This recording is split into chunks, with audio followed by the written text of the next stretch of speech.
Sunday মানেই chicken, আর chicken কষা খেতে রোজ রোজ ভালো লাগছে না। রোজ চিকেন কষা খেলে হবে সানডেতে? তো চলুন আজকে একটু চিলি চিকেন বানিয়ে ফেলি, আর খুব সহজেই ঘরে থাকা সামান্য কিছু উপকরণ দিয়েই চিলি চিকেন করে ফেলি। চিকেন কষা আর ভালো লাগছে না, তো আজ একটু চিলি চিকেন বানিয়ে ফেলি। তো চলুন রেসিপিটা দেখে নিই।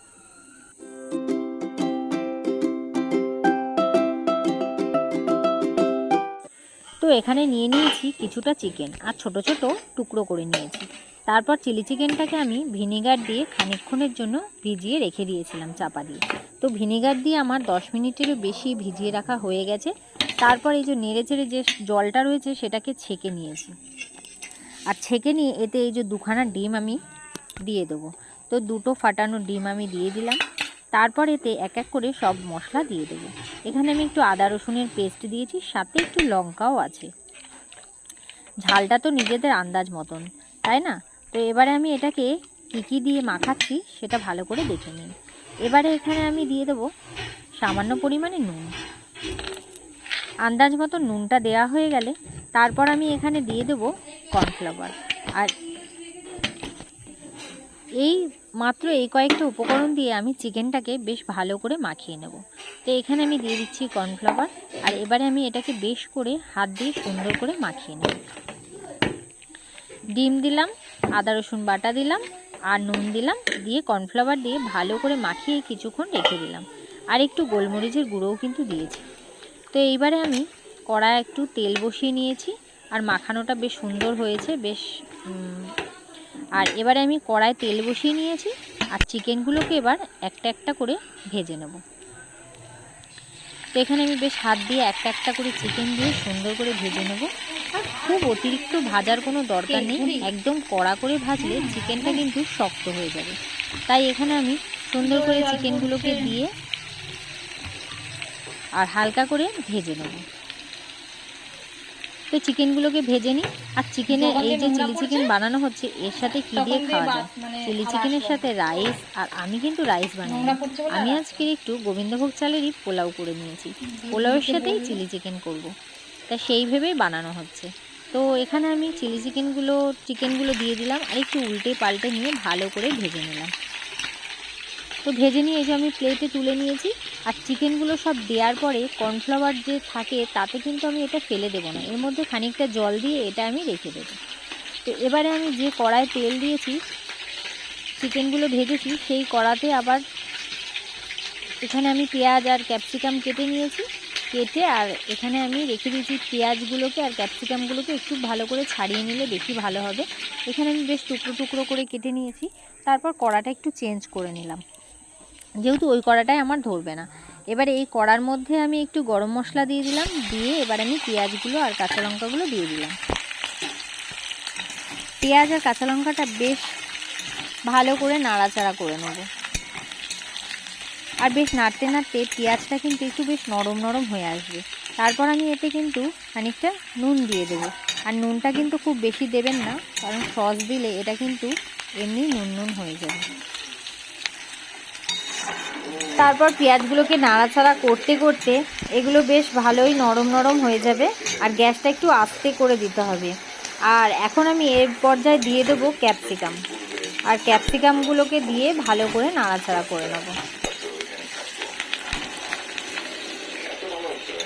তারপর ভালো করে নাড়াচাড়া করতে করতে এটা বেশ একটু নরম নরম সফট সফট হয়ে গেছে।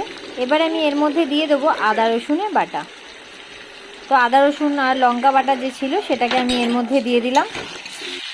তারপর মশলাটা দিয়ে আমি ভালো করে নাড়াচাড়া করে নেব। আর এগুলো নাড়াচাড়া করতে করতে একটু বেশ ভালো নরম নরম হয়ে যাবে। পেঁয়াজ ক্যাপসিকাম মশলাটাও ভালো করে কষা হয়ে যাবে। তারপর এটা দেখো একদম নরম হয়ে গেছে। তারপর এতে আমি একটু সামান্য পরিমাণে জল দিয়ে আর কিছুক্ষণের জন্য চাপা দিয়ে রেখে দেবো। আর এটা চাপা দিয়ে রাখার পরে বেশ একদম পেঁয়াজটাও গলে গলে যাবে, আর ক্যাপসিকামটাও বেশ গলে যাবে। তো হয়ে গেছে আমার প্রায়। এবারে আমি একে একে এর মধ্যে সসগুলো দিয়ে দেবো। এখানে আমি দিয়ে দিচ্ছি প্রথমে চিলি সস। চিলি চিকেন মানেই তো চিলি সসটা অত্যন্ত আগে দরকার। তো আমি এখানে চিলি চিকেনের চিলি সসটা আগে দিয়ে দিলাম। তো চিলি সসটা দিয়ে ভালো করে নাড়াচাড়া করে নিলাম। আর তারপর একে একে আমি অন্যান্য সসগুলোকেও দিয়ে দেব। তারপর এর মধ্যে আমি দিয়ে দেব সয়া সস। সয়া সসটা যে যার আন্দাজ মতনই দেবেন, খুব বেশি দিলে একটু কালচে কালচে হয়ে যায়, তা আমি ওই জন্য খুব বেশি দেবো না। এখানে আমি সামান্য পরিমাণে একটু সয়া সস দিয়ে দিলাম। এখানে দেখছি কম হচ্ছে, তাই আর একটু দিয়ে দিলাম। তো সয়া সস দেওয়া হয়ে গেছে। তো এবারে আমি এখানে দিয়ে দেবো টমেটো সস। তো এই আমি 3টে সস দিয়েই চিলি চিকেন বানিয়ে নেব। আর এগুলো মোটামুটি ঘরে সবারই থাকে। তো এখানে আমি দিয়ে দিলাম টমেটো সস, আর দিয়ে ভালো করে নাড়াচাড়া করে নেব। দিয়ে জলটা আর একটু খানিকক্ষণের জন্য ফুটতে দেবো। এটা বেশ একটু গ্রেভি গ্রেভি মতন হয়ে যাবে।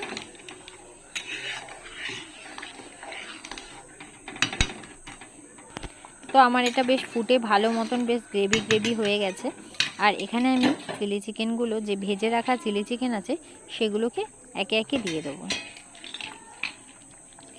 তো এখানে আমি সবগুলো ভেজে রাখা চিলি চিকেনগুলো দিয়ে দিচ্ছি, মানে চিকেন পকোড়াগুলো সব দিয়ে তারপর নাড়াচাড়া করে নেব।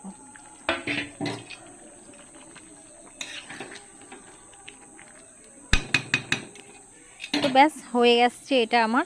আর এইটা যে জলটা দিয়েছি তার জন্য কিন্তু এটা একটু খুব বেশি ঘন হয় না, একটু পাতলাই হয়। তো এই জন্যে আমি যে কর্নফ্লাওয়ারের যে জলটা রেখে দিয়েছিলাম সেটাকে কিন্তু আমি এর মধ্যে অ্যাড করে দেবো।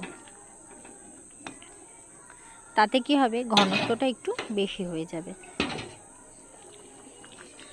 তো আমি এবারে যে জলটা রেখেছিলাম এটাকে আমি দিয়ে দিলাম এর মধ্যে, আর এর জন্য একটু ঘনত্বটা বেশি হয়ে যাবে। তো বেশ ভালো লাগবে খেতে।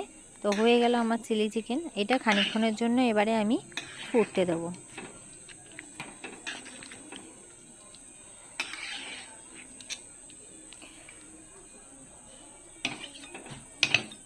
তো এরপরে আমি এখানে একটু ভেজে রাখা গরম মশলার গুঁড়ো আছে, এটাকে আমি ওপর থেকে ছড়িয়ে দেবো। ওপর থেকে গরম মশলার গুঁড়োটা দিয়ে তারপর আমি কিছুক্ষণের জন্য রেখে দিয়ে তারপর এটা একটা বাটির মধ্যে আমি নামিয়ে নেব। তো দেখুন প্রায় বেশ ঘন হয়ে একদম এসছে, আর খেতেও খুব টেস্টি হবে। তো এবারে আমি চিলি চিকেন আমার একদম রেডি হয়ে গেছে। এবারে আমি এটাকে একটা বাটির মধ্যে নামিয়ে নেব। তো আমার চিলি চিকেন রেডি। তো ঝটপট কীরকম চিলি চিকেন হয়ে গেলে একবার অবশ্যই বানিয়ে খেয়ে দেখবেন। তো চলুন, চিলি চিকেনটা কেমন লাগলো অবশ্যই কমেন্ট করে জানাবেন। তো আজকের মতন টাটা, বাই বাই, দেখা হবে পরের ভিডিওতে।